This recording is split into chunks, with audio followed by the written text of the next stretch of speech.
ಮಹತ್ವವನ್ನು ಮನಗಾಣಿಸುವ ವಿಶ್ವ ದಾಖಲೆಯ ಮಾನವ ಸರಪಳಿಯನ್ನು ಆಯೋಜಿಸಿದ್ದು ಸಮಯೋಚಿತವೂ ಅಭಿನಂದನಾರ್ಹವೂ ಆಗಿದೆ. ವರಸೆಯಾಗಿ ಅನೇಕ ಭಾಗ್ಯಗಳ ಮಳೆಗರೆದಿರುವ ಈ ಸರ್ಕಾರ ನಡೆಸಿದ ಅರ್ಥಪೂರ್ಣವಾದ ಮಾನವ ಸರಪಣಿ ಯೋಜನೆಯು ಅಮೂರ್ತ ರೂಪದ ಇನ್ನೊಂದು ಸೃಜನಾತ್ಮಕ ಭಾಗ್ಯವೆಂದೇ ನಾನು ಪರಿಗಣಿಸುತ್ತೇನೆ. ಏಕೆಂದರೆ ಸೇತುವೆಗಳನ್ನು ಧ್ವಂಸ ಮಾಡಿ ಕಂದರ ಪ್ರಪಾತಗಳನ್ನು ನಿರ್ಮಿಸುತ್ತಿರುವ ದುರಂತವನ್ನು ನಿವಾರಿಸಲು ಮನುಷ್ಯರನ್ನು ಕೂಡಿಸುವ, ರಾಷ್ಟ್ರಗಳನ್ನು ಕೂಡಿಸುವ ಸರಪಳಿಗಳು ಇಂದು ಅತಿ ಜರೂರು.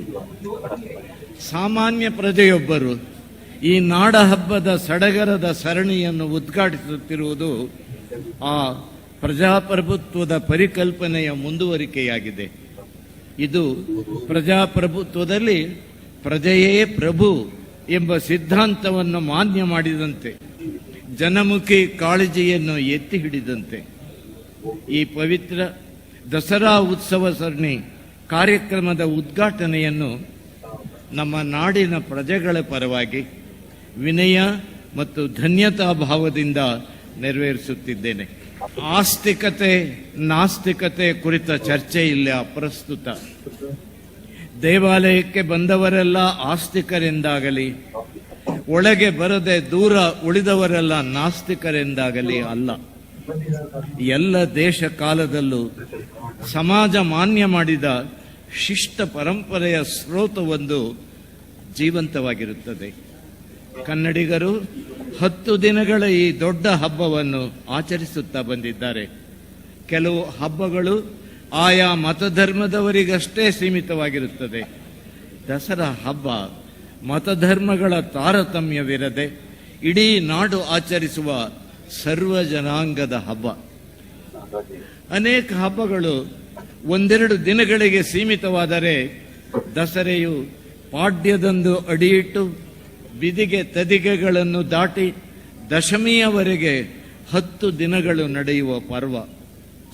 ಮೈಸೂರು ಒಡೆಯರು ಶ್ರದ್ಧಾಭಕ್ತಿಗಳಿಂದ ವೈಭವದಿಂದ ಆಚರಿಸಿದರು. ಈ ದೇವರುಗಳನ್ನು ನೋಡಿ ಆ ದೇವರುಗಳು ಕೂಡ ಕೋಳಿ, ಕುರಿ, ಮೇಕೆ ಬಲಿ ಬೇಡುವರೆ ಹೊರತು ಹುಲಿ, ಸಿಂಹ, ಚಿರತೆ, ಕಿರುಬ ಬಲಿ ಕೊಡಿ ಎಂದು ಕೇಳಲು ದೇವರಿಗೂ ಹೆದರಿಕೆ. ಸ್ವಾತಂತ್ರ್ಯ ಬಂದು ಇಷ್ಟು ವರ್ಷವಾದರೂ ಶಾಸನ ಸಭೆ, ಲೋಕಸಭೆಯಲ್ಲಿ ಸ್ತ್ರೀಯರಿಗೆ ಸೂಕ್ತ ಪ್ರಾತಿನಿಧ್ಯ ಕೊಡುವ ಮಸೂದೆಗೆ ಅಡ್ಡಿ ಮಾಡುತ್ತಲೇ ಇದ್ದಾರೆ. ಹೆಣ್ಣು ಮಕ್ಕಳು ಶಾಲೆಗೆ ಹೋಗಕೂಡದು ಎಂದು ಬೆದರಿಸುವ ಒಂದು ದೇಶವೂ ಇದೆ ಎಂಬುದು ಶೋಚನೀಯವಷ್ಟೇ ಅಲ್ಲ, ಖಂಡನೀಯ ಕೂಡ. ಬಹುದೊಡ್ಡ ರಾಷ್ಟ್ರೀಯ ಸಮಸ್ಯೆ ಎಂದರೆ ನಿರುದ್ಯೋಗ ಸಮಸ್ಯೆ. ಯುವಜನರು ಹತಾಶರಾಗಿದ್ದಾರೆ. ನಿರುದ್ಯೋಗ ನಿವಾರಣೆಗೆ ಆದ್ಯತೆ ಇತ್ತು.